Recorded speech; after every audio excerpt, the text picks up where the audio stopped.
Hey, sorry I didn't make a reaction video yesterday. This weekend for me was like really hectic as all hell, and I was busy with a lot of things, so, yeah, Hey there, guys! Robert here, and welcome to episode 38 of RobGioReacts. It's been 1 week since the last episode, and it's now time for another one, guys. Hope y'all excited today, and I'm especially excited for this one for obvious reasons, and you'll see why when we get up to the fourth video. But yeah, we're gonna be reacting to 4 videos again, so yeah, buckle up, people. Yeah, this is gonna be another long one. I won't be surprised if this surpasses 1 hour in length. The first video that we're going to be reacting to for today is going to be Logo History Bob #1 by Random Dude A.K.A Sarujan, which was requested to me by, well, Random Dude A.K.A Sarujan himself. This will mark the second time that I'll be reacting to this guy. I remember the last video that I reacted to him on this series. It was one of his Logo History C videos, and now we're reacting to Logo History Bob. Yeah, that should be interesting. So, yeah, I got no other fancy talk left for me to say. Without any further ado, I guess let's jump right into the first video. Let's react to Logo History Bob #1. By Random Dude A.K.A Sarujan. Enjoy. This video was requested by Angel Garcia Studios. Thank you to him or her for requesting tvOS. Let's reach 34 likes on this video. Begging for likes, I see. Alright, then we got... And then we got this intro. I'm still not sure if this is supposed to be like Monsters University or something. I don't know, because I'm a dumbass, alright?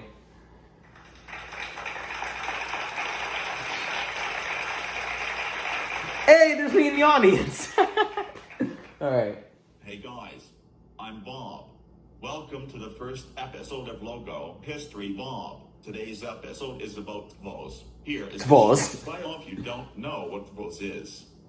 It You mean tvOS? System. It is developed by Apple Incorporated. It is released on October 29, 2015. It can be available in 71 languages.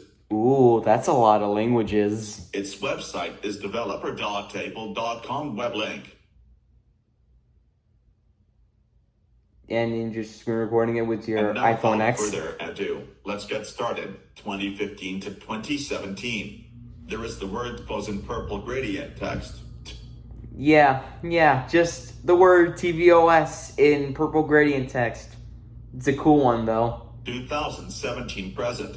The word is now in gray text, and it's now inside a white rounded square. Oh. Yeah, that's simple as that. Right. This is the end of the episode of Logo History Bob. Request a logo in the comments section for next episode, and I'll heart your comment. Do NASCAR. Bye. Every day is Taco Tuesday. Be sure to like, comment, subscribe, turn on notifications. Random Dude A.K.A Sarujan Productions, a division of Random Dude A.K.A Sarujan. Okay, so that was Logo History Bob #1 by Random Dude A.K.A Sarujan, and that was interesting.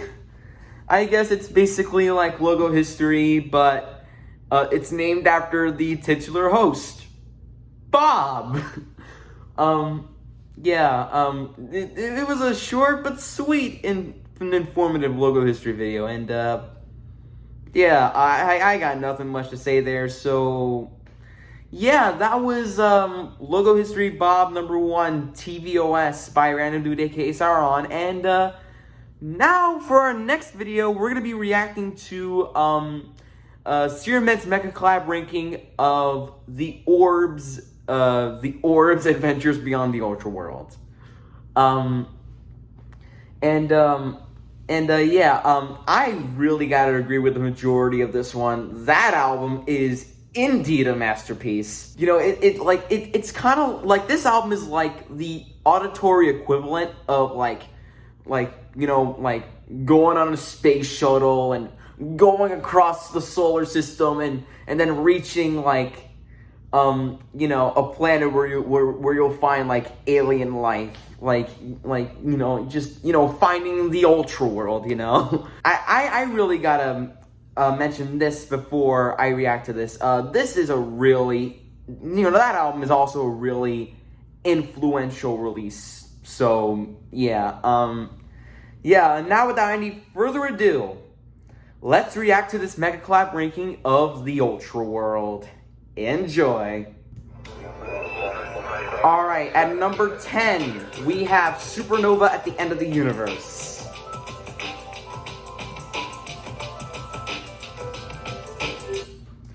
Alright, so, me and Searman both ranked this at number 9, and the Wonky Angle ranked this at number 5. So, Supernova at the End of the Universe, this is kind of interesting because the beat kind of has that, like, Boards of Canada music has the right to children, esque production to it. Like obviously that album came out years after this album, but, just from hearing that beat, I believe, just remember that this album is a very influential album. I think this track, because of its beat, it kind of influenced Boards of Canada to, kind of inspired Boards of Canada to, nail down their, playful and childlike wonder style that they demonstrated on their debut. So Supernova at the End of the Universe, I got nothing too much to say about it. It's a great track. It's just not one of the standouts to me personally. I do like the twinkling melodies that are thrown in there. Nothing too much to say about it. It's a good track. Next.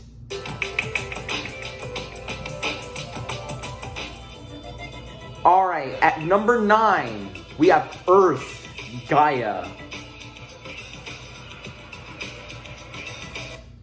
Alright, so I ranked this one at number 3, Searman ranked this at number 10, and the Wonky Angle ranked this at number 9. Alright, 2 tracks in, and immediately we're in for another hot take of mine. Yeah, Earth Gaia is one of my personal favorite tracks on this album. I just really love the production to this one. I really love, I really love, the space shuttle / jet noises that get thrown in there for good measure. It's really fitting on here. I love Earth Gaia. Earth Gaia, whatever you want to call it, or just Earth Gaia. Whichever way is correct, but this track is awesome. Nothing too much to say there. Next.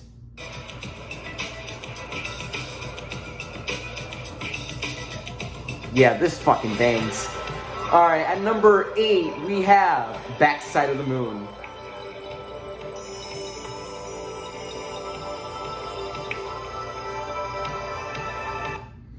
Alright, so I ranked this one at number 7, Searman ranked this at number 8, and the Wonky Angle ranked this at number 10.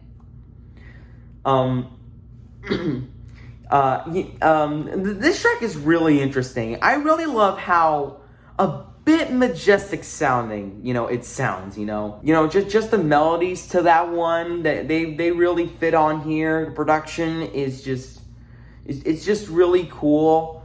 Again, it's kind of majestic sounding.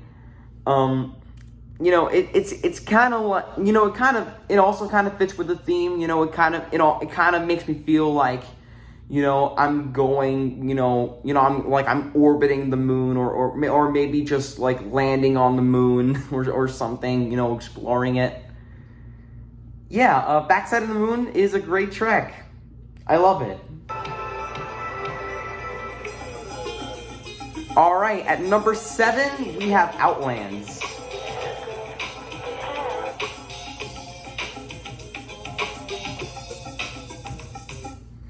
Alright, so I ranked this one at number 10, Searman ranked this at number 5, and the Wonky Angle ranked this at number 7.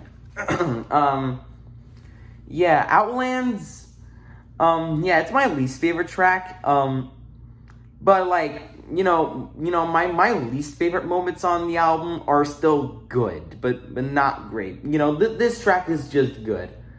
It's also kind of interesting because Outlands, it kind of reminds me a little bit of, like, the music that I heard in, like, that new Super Mario Bros. Game for the DS. It kind of reminds me a little bit of music from that very game. Like, it's my least favorite track only because it's kind of weird sounding compared to all the other tracks on here, but honestly, it's still a good track because I believe that the weirdness is part of. I think the weirdness is a part of this track's charm. So yeah, Outlands, it's my least favorite track, but it's still good. I like this one. Next.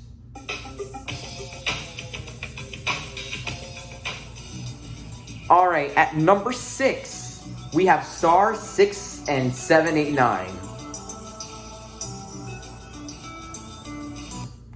Alright, so, alright, I ranked this one at number 8, Searman ranked this at number 7, and the Wonky Angle ranked this at number 6. Imagine if it were like this 7, 8, 9, that'd be real funny, but it's 7, 8, 6, which I'm fine with that. Yeah, so Star 6 and 7, 8, 9, I believe is a great track, regardless if it's far from my favorites on this album. I just like the twinkling melodies on this one. Again, it kind of fits with the theme and has the word star in the title. Those guitar-ish melodies, they're kind of twinkly. So yeah, Star 6 and 789, it's a pretty interesting track. I love it.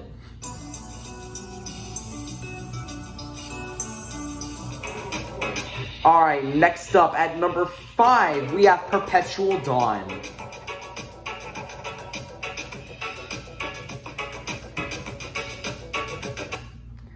Alright, so I ranked this one at number 6, Searman ranked this at number 3, and the Wonky Angle ranked this at number 4. Yeah, Perpetual Dawn, I think, is also a great track. I also really love the production to this thing. I really love those pianos. I really love those piano chords, which, it kind of sounds like piano chords that wouldn't feel out of place in, like, a fucking reggae song. I got nothing much to say about this. Perpetual Dawn is a great track, so yeah.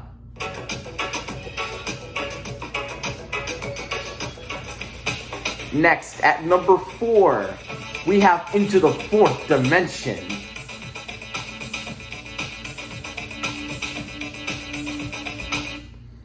Alright, so I ranked this one at number 5, Searman ranked this at number 2, and the Wonky Angle ranked this at number 1. Yeah, Into the Fourth Dimension. Yeah, I love this one. I really love the techno production to this one. Like, that synth bass on that track, though, it slaps. That synth bass really slaps. And I hear a little bit of melodies here and there. Yeah, it's one of the best tracks on here. I love it. Alright, at number 3, we have Spanish Castles in Space.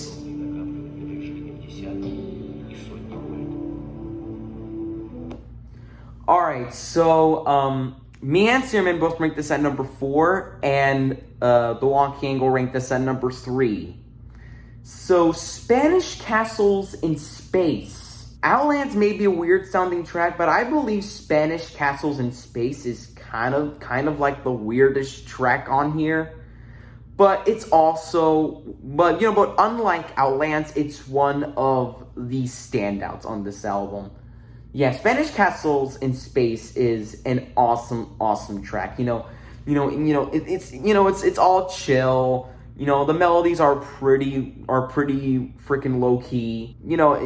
It just puts me in a very relaxed state. It puts me in a very relaxed state every time I listen to it. It's kind of like all, mellow sounding, but it's like, it's very slow paced. So yeah, Spanish Castle in Space is a very awesome track, and I recommend this track if you really wanna be put in like a calm mood or something. So yeah.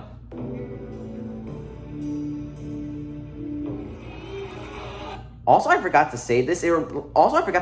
Spanish Castles in Space also kind of reminds me of a little bit of Pink Floyd. So yeah, just the right symbol there. So yeah. All right, at number 2, we have a huge, ever-growing, pulsating brain that rules from the center of the Ultraworld. Long boy title. So me and Searman both ranked this at number 1, and the Wonky Angle ranked this at number 8. Gigantic oof. All right. Yeah. This is easily my favorite Orb track ever, and it has been since I first listened to it, in the middle of my sophomore year in high school. Well, in the middle of my junior year in high school, I mean. And just so you know, I'm a senior now. I'm graduating high school next year, but yeah, that's not what's gonna be on my mind today. What's on my mind is this track here. It's 18 minutes long, and yet it feels like 9. Like, it has so many different side tracks from animal noises to beautiful melodies to that beautiful sounding choir that you just heard before. There's so much going on in this track. If I were to make a RobGioReacts episode on that very album, this would be that one track that I would have by miles the most to say about, because yeah, there's so many different side tracks on this album that I really cannot put my finger on at the moment. So yeah, I got nothing much to say. This track is an S tier track right there. I love this one to death.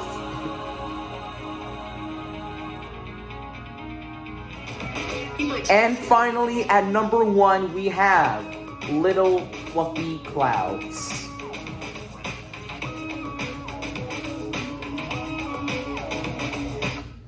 Alright, so me and the Wonky Angle both ranked this at number 2, and Searman ranked this at number 6. Alright, when I first listened to this album, I knew that this was going to be one of the standouts, and it is now. Yeah, Little Fluffy Clouds, it's the shortest track at just 4 minutes. Yeah, it's a 4-minute track, but it leaves a gigantic impression on me. The production on this thing is just fire AF. The vocal samples are pretty awesome and fit well with the whole production, and the melodies are they are really great as well. So yeah, Little Fluffy Clouds, it's an awesome track, despite being the fact that it's the shortest at 4 minutes. So yeah. Thanks for watching. Link to the forum for the equally as good and much more concise follow-up UF Orb in the description and pinned comment. I already filled out the form for that one. I believe that Megacollab ranking will come out tomorrow. Again, I definitely agree with the majority on this one. This is indeed a masterpiece. I'm glad it's an influential masterpiece because it is quite the journey to get through. It's kind of like, you know, it's like the equivalent of being an astronaut and like going on a rocket ship and like going to space, orbiting all the planets, and then just landing in a planet where you'll end up finding alien life forms. Yeah, it's that good. Yeah, that was the Megacollab ranking for the Orb's Adventures Beyond the Ultraworld, which was made by rum3n. Yeah, the Megacollab ranking was made by rum3n, as always. Thank you for letting me be a part of that, as always. So for the next video that we're going to be reacting to, we're going to be reacting to top 5 worst Argentina logos, in my opinion, which was requested to me by Mitchell via Instagram. You can also request me any video you want me to react to on Instagram if you so choose. So far, Mitchell is the only person who does that. Yeah, top 5 worst Argentina logos. This should be interesting. So I guess this video is going to be all about a list of the top 5 worst Argentine logos, I guess. So yeah, now without any further ado, let's react to top 5 worst Argentina logos. Enjoy. And as usual, we got the copyright disclaimer, blah blah blah blah blah, fair use and shit in the seizure warning. Yeah.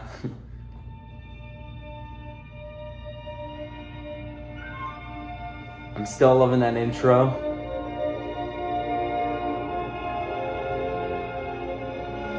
Mitchell. Hello people, Mitchell here, and today we're going to do another top 5 list. In today's top 5 list, we're going to do the worst Argentina home video logos. Now, we don't know, Argentina has had one of the worst home video logos back in the 80s or 90s. They stole music and other stuff from logos, and that's not good. pretty much has like bad audio or like really loud audio, as well as like seizure-inducing animation. So how did this video actually came into close? Now I was trying to find some Argentina home video logos from my list, and I was typing in like Argentina logo compilation, and I found No's compilation based on Argentina logos. Yes, there is a channel out there called No. I can't believe, I don't know why. I love the profile picture though. It's hilarious. I love how the name is just No. But there it is, alright? So basically he created this compilation, which is like for Argentina logos, just like what I explained. And I saw some logos out there that I want to be on the list. So here are the top 5 worst Argentina logos right here. Number 5. Master Video, 1980s.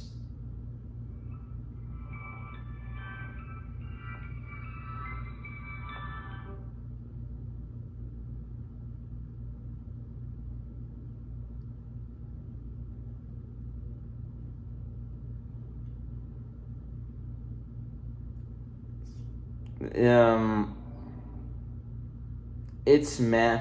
The audio quality is way off on this one.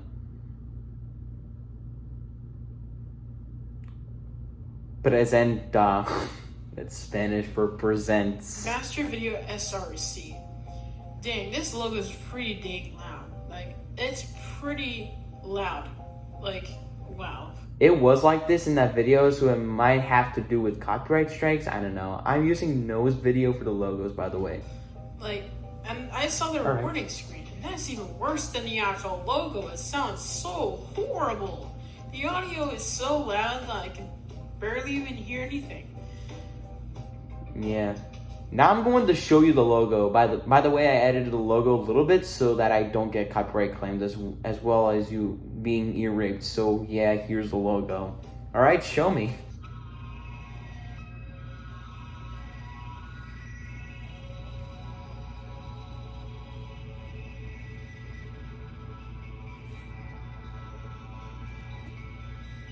Yeah, the audio quality is pretty dang bad.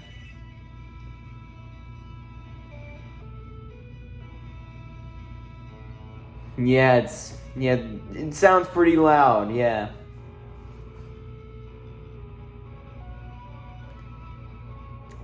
It kind of sounds like freaking electric guitars.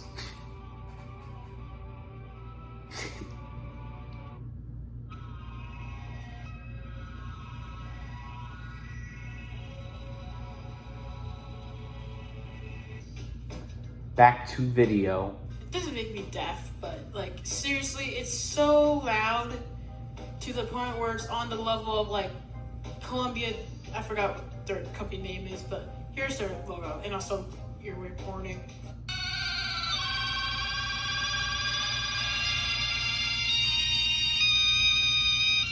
Colombiana de Televisión. Yeah. Yeah, that one is loud too. Holy shit. Yeah, it's that kind of, or that's the level of loud. So, yeah, I don't know why they made their logo loud. I don't know why. But, yeah, that's my opinion on the Master Video SRE, or no, SRC. I don't know why they had to add that in there, but okay. And also, the cheap, wherever it is, like in the background, probably like sparklers or whatever, they look cheap. And yeah, that's all I gotta say for this logo. Let's go ahead and move on to number 4. And number 4 is AVH Home Video. AVH.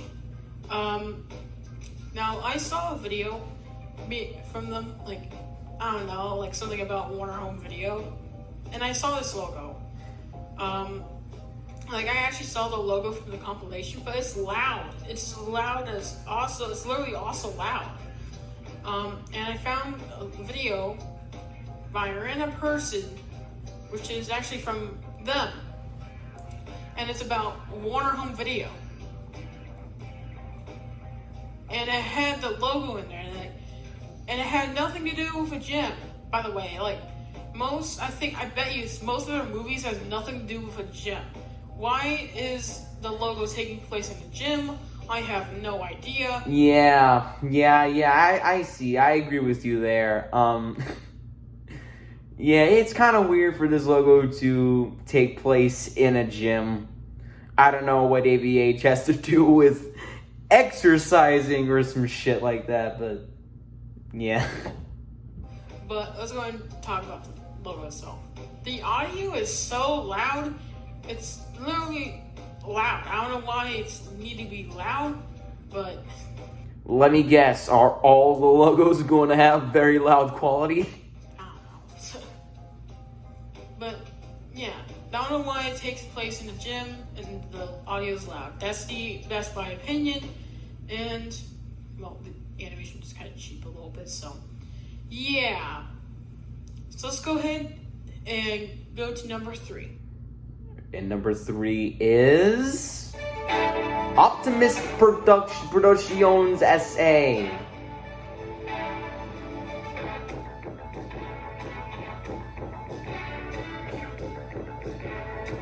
I noticed that the audio can only play on the left channel.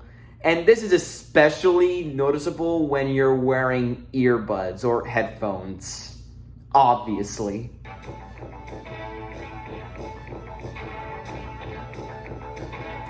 Optimus presenta.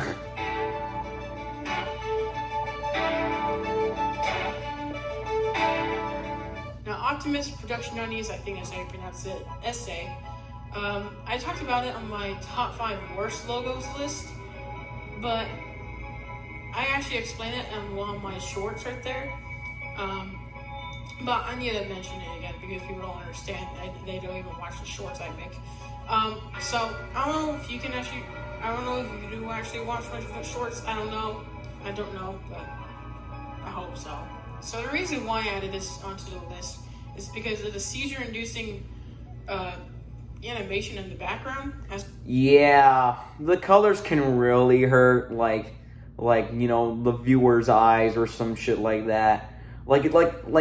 Yeah, I really do not like the color contrast to this one.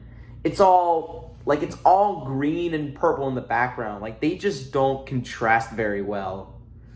Which is saying a lot because, those are the colors of the DC Joker, but yeah, the color contrast is pretty damn crap. So, yeah. As well as the music. The music sounds like someone that's on drugs, kind of, like, literally.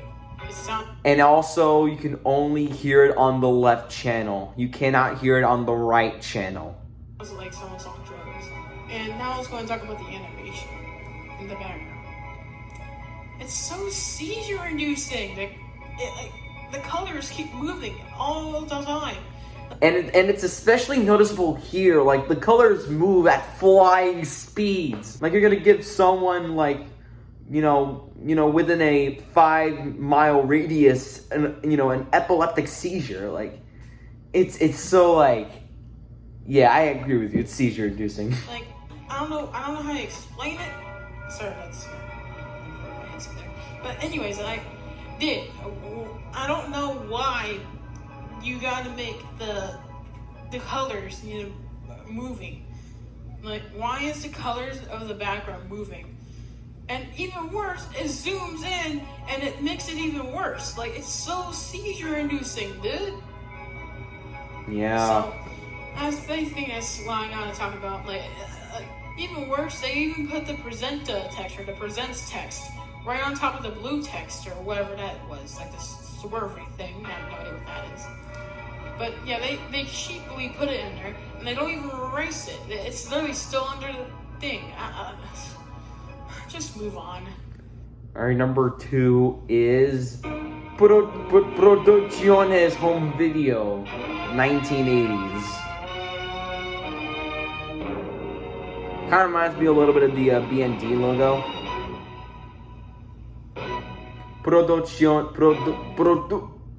Oh my god, it's moving too fast. Producciones Video Home. Productionese Home Video. Oh boy, another cheap one.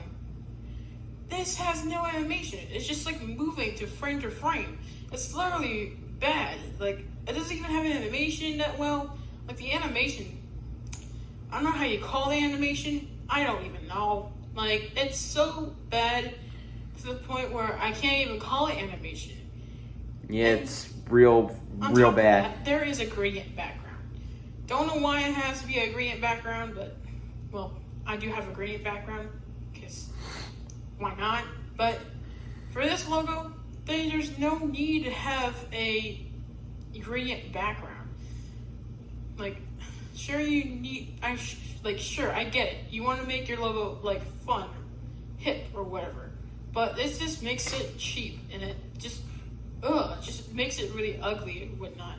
So please, take my advice, Productionese Home Video, please take my advice. And yeah, honorable mentions, yeah. Dishonorable mentions, here they are. MD Home Video, 1990s. This actually looks pretty fine.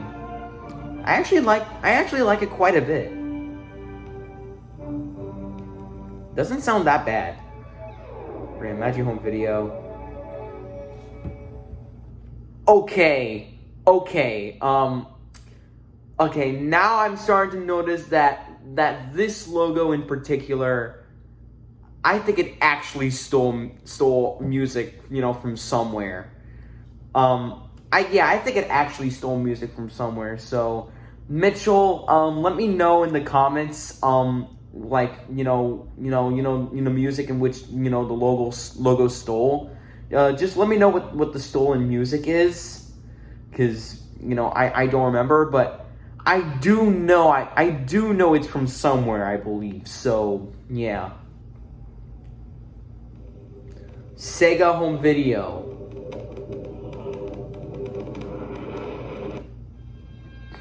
Scared me a little. Right, Video Clawin.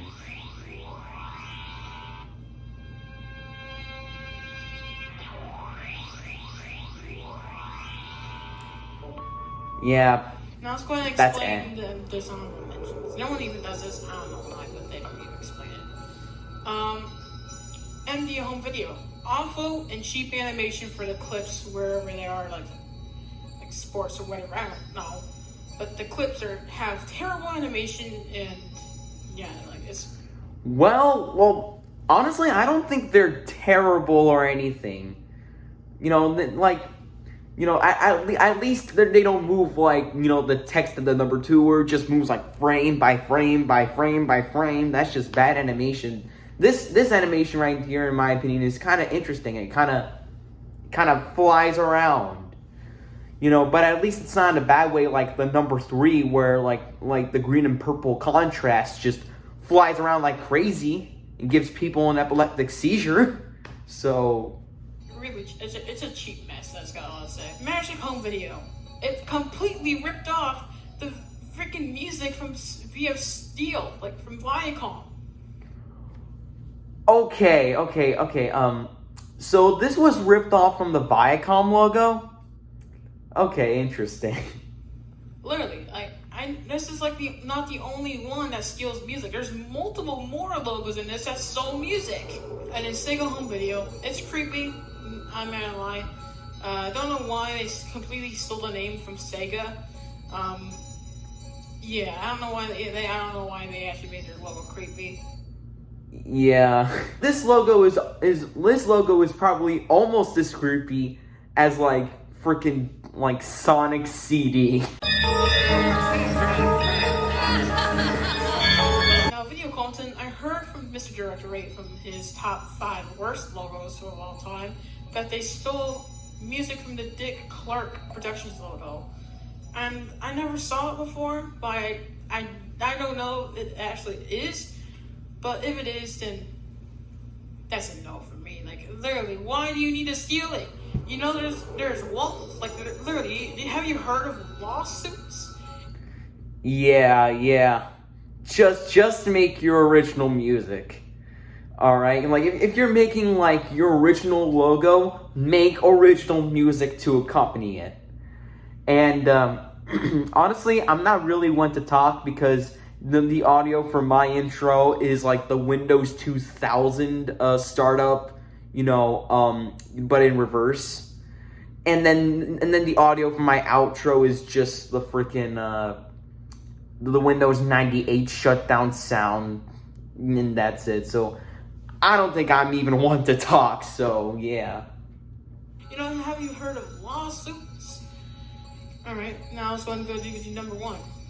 Alright, boys. The number 1 worst Argentine logo is Enterprise Producciones S.A.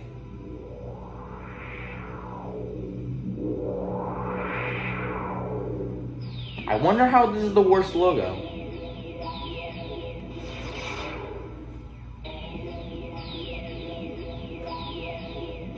Okay, now I see. Like, it just froze at this frame, and now they keep adding stripes to it frame by frame, and then it just says Enterprise Producciones.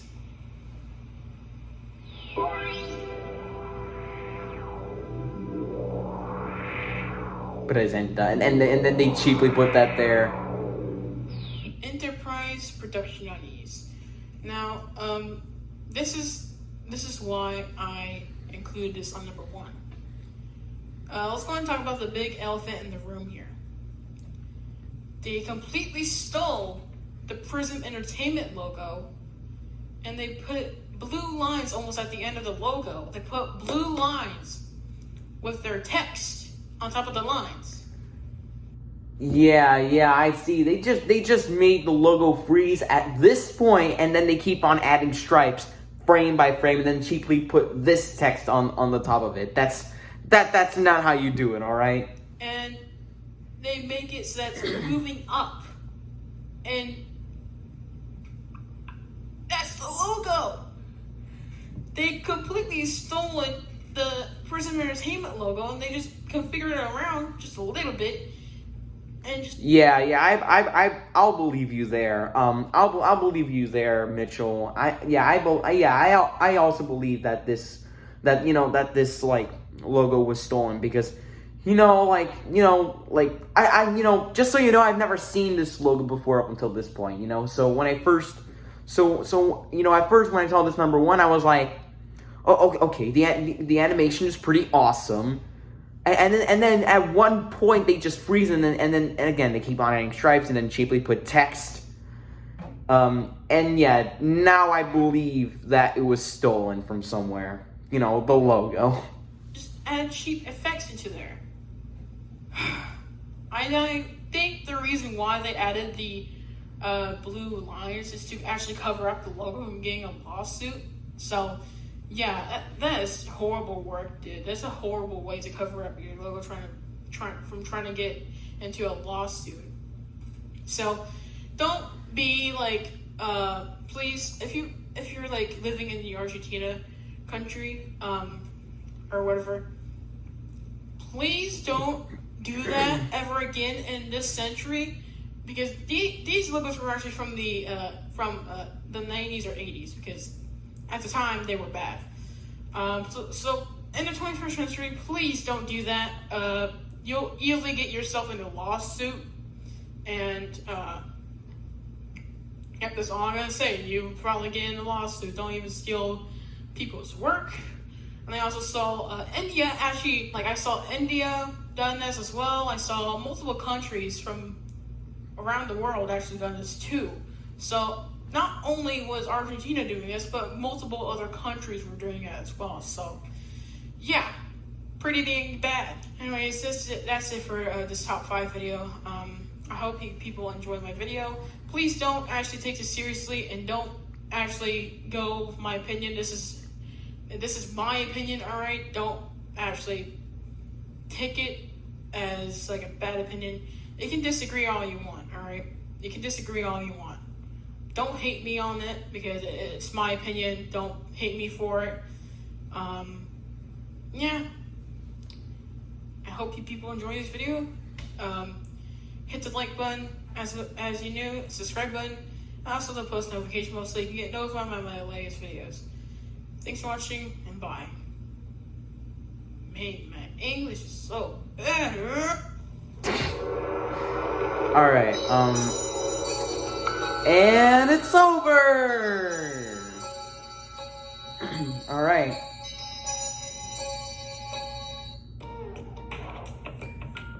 Da-ding, da-ding, da-ding, da-ding. Productions of Mitchell Vanity Card. Watch out!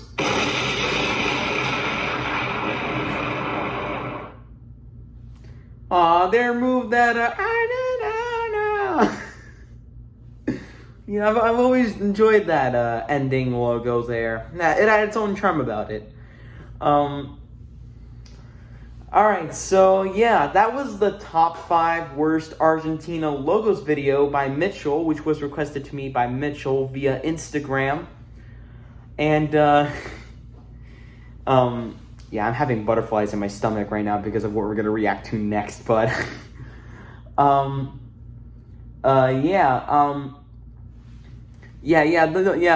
top 5 logos were pretty bad.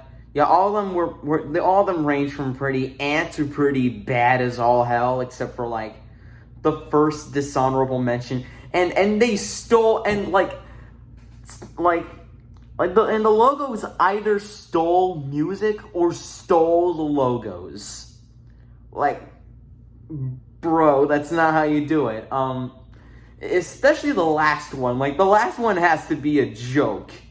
Like, I know for a fact now that the logo, for the number 1 was indeed stolen, because, in one frame they just freeze it and they keep on adding stripes and then they just cheaply add text to it. Yeah, that number 1 was awful. I probably have to agree with you there. So yeah, that was top 5 worst Argentina logos by Mitchell, and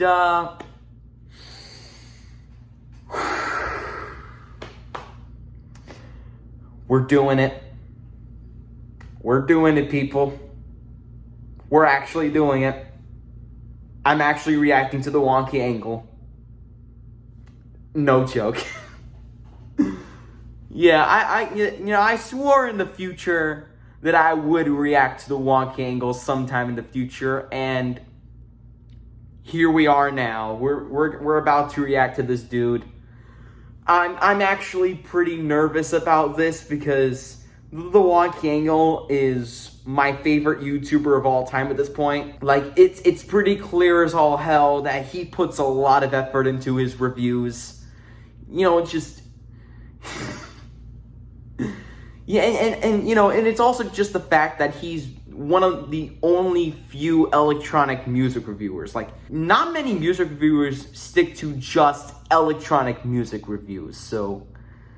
yeah, and I figured that it'd be fun for me to actually react to his latest review on, you know, his latest album review on Aleph's Ego Death, which to me, honestly, is like one of the best albums of 2021, period. I think it might be my favorite IDM album of the year so far. It's not my favorite album of the year, though. I mean...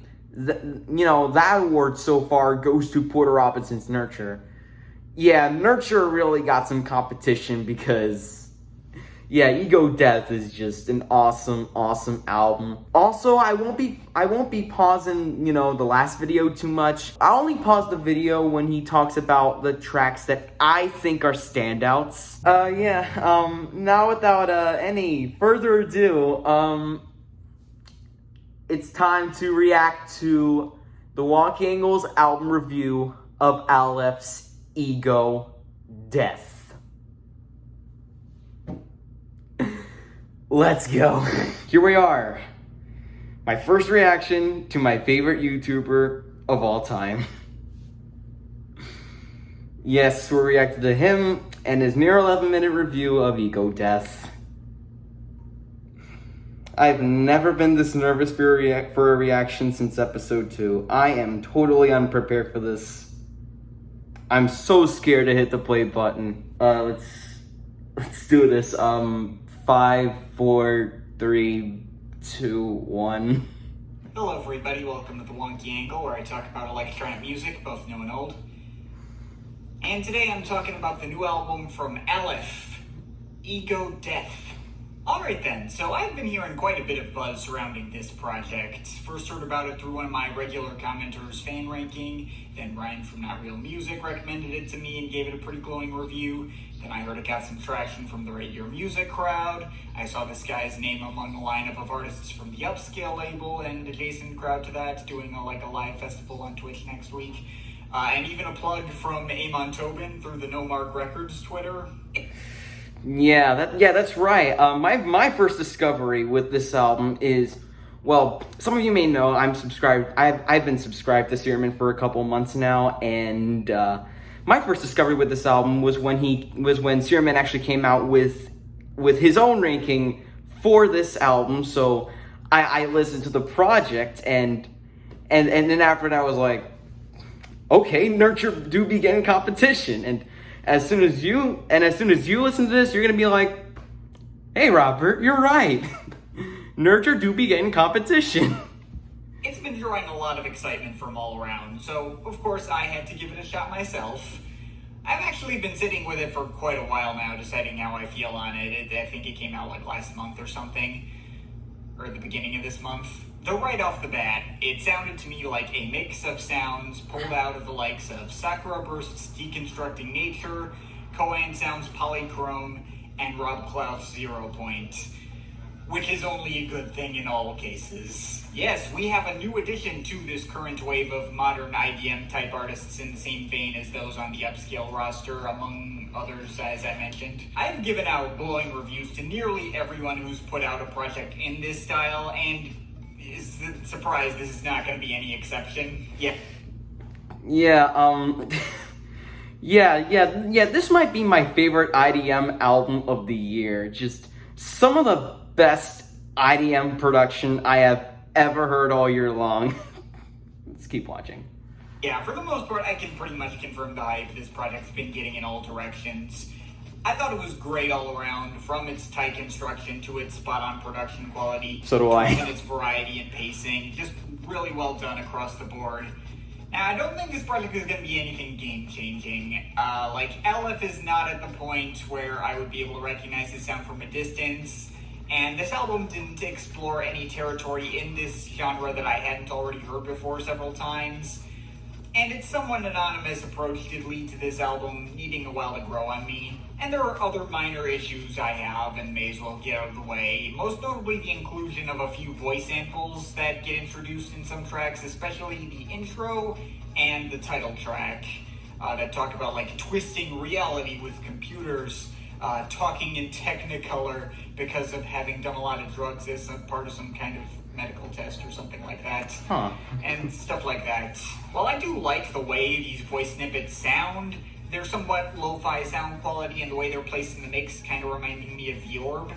The stuff these samples are actually saying can sometimes feel like a shallow device to make the album seem even bigger and more important than it is when that wasn't entirely necessary. Hearing that woman on the title track ramble on about the endless beauty she's experiencing could feel like Aleph was congratulating himself for how good his sound design was. And even if I kind of doubt that was really what he intended, whatever the case, I still kind of felt that was corny and might have been better to just let the music speak for itself. But despite those voice snippets occasionally rubbing me the wrong way, first of all, I can tune them out. They're not the most bothersome thing ever. And second of all, I don't actually think this album falls for the same trap as something like Polychrome or Tipper's Just and Mind Hatch, where the sound design is getting so much focus at the expense of the deeper emotional core. This album still makes sure that the core fundamentals like the grooves and overall atmosphere are still strong enough to support all the usual crazy details and glitches on top. Yeah, it's not one of my new, giant favorite projects in this style, but it is a hell of a promising debut regardless. Yeah, totally agree. This is one hell of a promising debut. I swear to God. At the end of this project, I was just floored by the sound design and the overall atmosphere of this project. Just, I don't know what to say. Let's just keep watching. Now, when going through individual tracks, it is worth noting that this album is a really tight, continuous mix in which each track is directly being built into the next one, and more like they're all just pieces of the same whole that you can't fully take out of context. But they all certainly each add something of substance and have their own individual identities. REM is an excellent intro to this project that lets you know what you're getting into. Lots of banging metallic beats that have a distinct UK garage kind of bounce to them, but slowly introducing some brighter melodic elements that get more and more focus as you go along, until all the beats are left behind in favor of all these plucking harp melodies. I'm not the first to this comparison, but the mix is very similar to John Hopkins at that guy's most experimental Insides era work. And the track Polymer directly continues all the ideas from the intro, but practically just smashes that old groove into pieces. Ends up sounding more like some old mid-2010s modern dubstep drop or something, and even adding lots of stutter edits and glitching the entire track up. These first two tracks are basically one and the same, and even though they add up to 8 minutes total, they seem to zip by in half the time. It's all really freaking good. Similar feelings on a track like Noise Floor, which has this really thumping industrial feel to it that combines that John Hopkins-y garage beat with some colder and more metallic textures and atmospheres that give the whole thing a Monolake-ish feel. Yeah, Noise Floor is my favorite track on here. Just that was the first track that I listened to before I listened to this whole project. It's the first track I listened to before I listened to this whole project, and the whole time I was just headbanging to it. The sound design is some of the best I've ever heard all year long. Just wow, it's a banger. Especially in that first half. At least until that little ambient side track leading back into the stronger bass line, which just leads it to sound like a cut from Immunity again. But I will not complain there. But as great as these tracks are, it's the airier and more melodic tracks like Breathe that really pulled me into this thing. Especially love the progression of piano chords that this composition is built on. It's super emotionally resonant, and the way they work against all the glittering synths and quirky effects in a very Hudson Lee sort of note for me in the best possible way. Yeah, Breathe had to be my single favorite track on the album, and there's a few other major gems in that vein near the end too, like Retrospect, which takes the same kinds of sounds, but he attaches them to this bouncy and almost jazzy lo-fi hip-hop influenced beat or something, while Recovery puts a lot more focus on the pianos themselves and goes for a much more stripped back ambient-centric approach. Yeah. Recovery is my other favorite track on here. Just, it's such an, like, I already mentioned this in the comments of this review, but Recovery is an emotional gut punch of a track. I really just gotta admit that. Like, you know, the piano chords on that track sound absolutely gorgeous, and like the pure ambiance that goes along with it, it just blends well. And unsurprisingly is another one of the biggest emotional high points, and those two tracks complement and lead into each other perfectly. Also, I gotta say, the pacing on this album is excellent. Agreed. And even all the little interlude tracks feel like they add something of importance. Like, there's a wide variety of track lengths here. 2, 3, 4, 5, 6 minutes. But aside from the final two cuts, most of these tracks feel like they go on about the same length of time. Sure, a track like Particle of Id may not really add much besides low-key ambience and clicking noises, but I still notice it when it happens, and it feels like it serves its purpose. And some of these shorter cuts can even become bigger favorites, like the super expansive and windy ambience of Decomposition. I love that one too. Amazing. And especially that seventh track, let's call it the Receding Black Bar one. That track goes harder than any other cut on here by a fairly substantial margin, and that should be saying something. Yeah, that seventh track, the one with the fucking like the black and white bars, that has to be in my top 3 favorite tracks from this album, period. The black bars kind of represent like the absolute nuttiness and abrasiveness of this track, and then like the white bars kind of represent kind of like the soft parts of this track towards the end. It's just nuts. It's just so explosive and noisy and chaotic and fast-paced. The crashing metallic sounds sound somewhere between like Sophie at her most abrasive and Oudiker's Xi. It's nuts, and I love every bit of it. Yes. Though, as the title implies, the track does recede and get quieter as it goes on, and just like slowly dies down to little blinky keyboards. Awesome that a 2-minute track can hit with just as much impact and importance, if not even more, than the 6-minute cut it immediately follows. Yeah, that's crazy. Another one of my biggest favorites here. Now, there are a few cuts here that I'm not as huge on.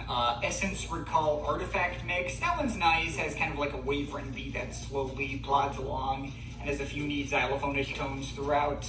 Though I didn't feel like that one added anything to the album that wasn't done better by any number of other cuts on here. It kind of felt like the exact average of the album sound without really doing anything to stand out in its own right.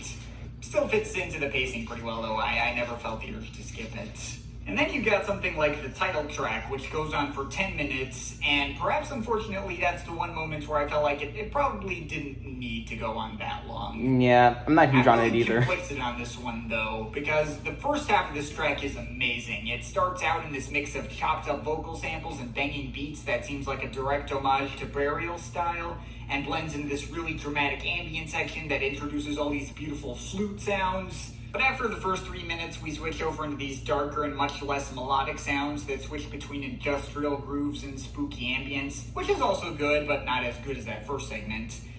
And at the 8-minute mark, we just get a long-winded outro of mildly pretty, but also somewhat empty-sounding ambience and those voice snippets that I was mentioning before. The first 3 minutes of this track could have ended up as one of my easy favorites from this album if taken separately, But the last 3 minutes or so, if that were its own track, that would be my easy least favorite if taken separately. I wish the sounds from that first half had been developed more and more focused on, instead of getting a whole section dedicated to some lady talking to her doctor about how amazing these drugs are. As is, the title track is a good track, neither a favorite or a least favorite. And he does thankfully pull me back in with one last melodic track to close things out, in Endless Dream, which once again combines all these pianos with glittering synth plucks and even this 80s sounding like keyboard guitar solo kind of thing. It's perhaps not as spacious as my favorite tracks here. The mix on this track can sound a little squished and overstuffed. And the way these sounds go up against the wonky beatwork gives me mild Flume vibes, I guess. But it still undoubtedly makes for a satisfying and climactic finish to this project. So yeah, that's everything on Ego Death. A lot of major high points, a lot of points I'm kind of conflicted on too. But I think if this one's going to be sticking with me, the high points are going to be leaving a lot more of an impact. And even if I don't love every track as much as the next, it is definitely an accomplishment that I never feel compelled to skip any of it. The whole thing fits together too well as a complete whole for me to want to break it apart in any way. Yeah. I suppose we'll find out how much this ends up still standing on its own or sticking with me long term. Especially when Hudson Lee drops his album next week. I have a feeling that guy's going to be delivering a similar experience to what I got here. But as of right now, I definitely had a lot of fun with this. It got better with every listen I gave it. And if you're a fan of material in this genre I can co-sign just as much as everyone else has, I'll give this an 8.3 out of 10. But of course, this is just my opinion. You can feel free to disagree with it, but I'd like to hear your thoughts. So leave the comments in the comment thing down there. Shout out to my Patreon supporters. They're awesome people. You want to add yourself to that list or make Thanks to the Patreon supporters. Description. But yeah, that's pretty much it. That's all for today. See you next time. Yeah, it's over. Alright, so that was the Wonky Angle's review of Aleph's Ego Death. And yeah, I really didn't pause the video too much. I only paused the video just to talk about the tracks which I think are absolute highlights. And just pause the video just to say other notable stuff, but yeah, I gotta agree, this is a promising debut for sure. Every track on here is likable at the very least. Yeah, every track on here is just good in their own way. That receding bar track, awesome. That black and white bar track, aka track 7, that track bangs. Recovery is just an emotional high point, like you said, awesome. And Noise Floor, especially Noise Floor, what a goddamn banger. Awesome. And there's other tracks that I always love, like Decomposition, for example. And like and REM, I gotta agree, REM is a great intro. And and if I were to rate this album, I would give it a 9. Yeah, that's how great this album is. I swore in the future I would react to the Wonky Angle, and yeah, we did it. We did it. Like I said, this guy is my favorite YouTuber of all time. Not only does he put a lot of effort into his reviews, but also, if it weren't for his reviews, I wouldn't get into Orbital, I wouldn't get into BT, I wouldn't even get into the Avalanches, I wouldn't get into the Orb, Square Pusher, even Aphex Twin, Four Tattoo, so many artists I would have never gone into if it wasn't for this guy. And